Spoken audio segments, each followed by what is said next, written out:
March Madness now and quickly talk about some NBA storylines. I want to start with the biggest trade of the week.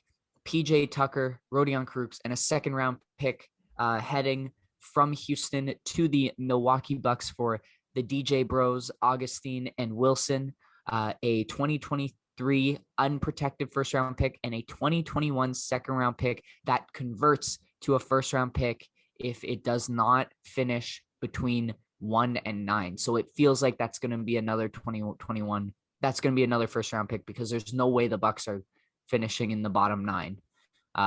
So a big trade. And the Bucks get PJ Tucker, who is an absolute dog on the defensive end. He plays tough, physical defense. He's had to play center in Houston for quite a few years. Obviously, he won't have to do that if Giannis is in the lineup or if Brook Lopez is in the lineup. He provides them another look on defense because they have I think they have the second best rated offense in the league. And so he just gives them a little bit more balance on the defensive end. He's incredibly versatile, can guard a number of positions. He can knock down an open corner three. I think it's a great pickup for them, especially for culture of their team, just needing something a little bit more edge after they've been knocked out by Miami and of course by Toronto a couple of years ago, just by teams that seem to have more mental toughness. And that's definitely something that PJ Tucker brings. So I really like the move for both sides.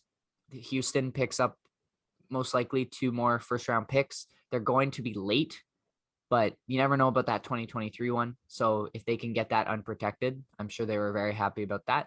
Add to the collection as they attempt to now rebuild after losing James Harden. Max, I was just wondering what you were thinking about this trade. I was thinking about how they match up with the Nets now defensively. You're going to have a big 3 to guard the big 3. You're going to have Holiday to worry about Kyrie. You can put Tucker on Harden. That might be real interesting after the Houston. And you're going to have Giannis on Durant maybe.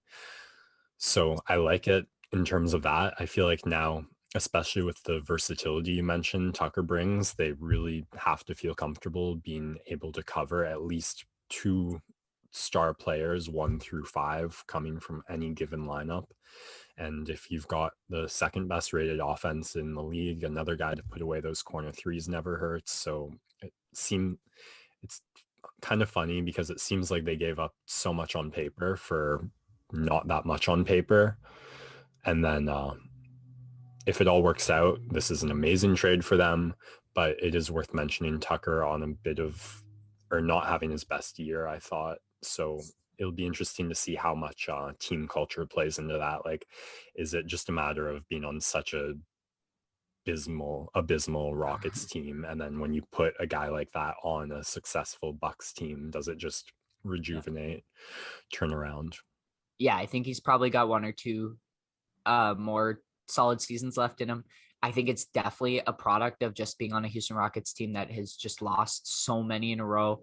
And they're actually 33rd on the Buffalo rankings. Yeah.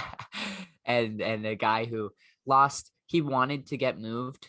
He's wanted to get moved. Once James Harden left, he knew things were done. And you could tell he was unhappy in that situation. So I think he was probably saving himself a little bit. The offensive stuff being down is a little concerning because he's usually getting open shots anyway. But he is going to get better looks when Giannis is driving and kicking as opposed to an Oladipo or a John Wall. So I think it's a good pickup. I think he fits in well. Milwaukee, it's a lot to give up, but also they are going all in. They already gave up 2 first-round picks for Drew Holiday to the Pelicans. Like they are going all in for the next couple of years with this roster now.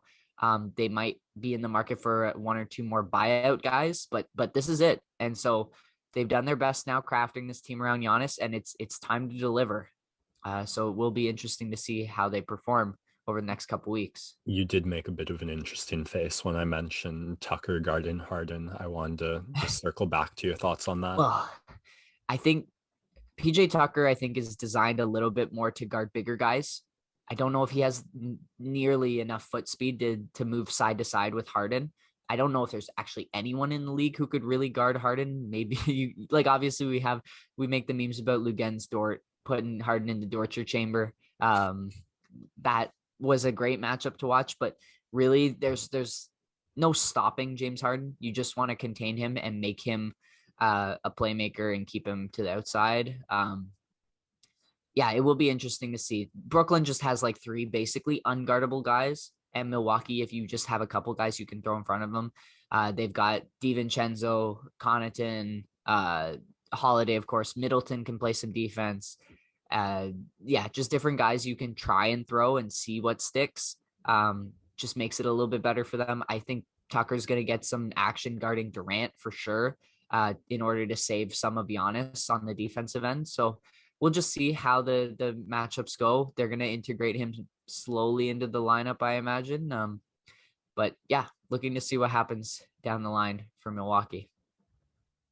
Should be a fun playoff matchup. I guess also that's one more big body or strong body to throw against Embiid in the paint, Yeah, which might come in handy. definitely.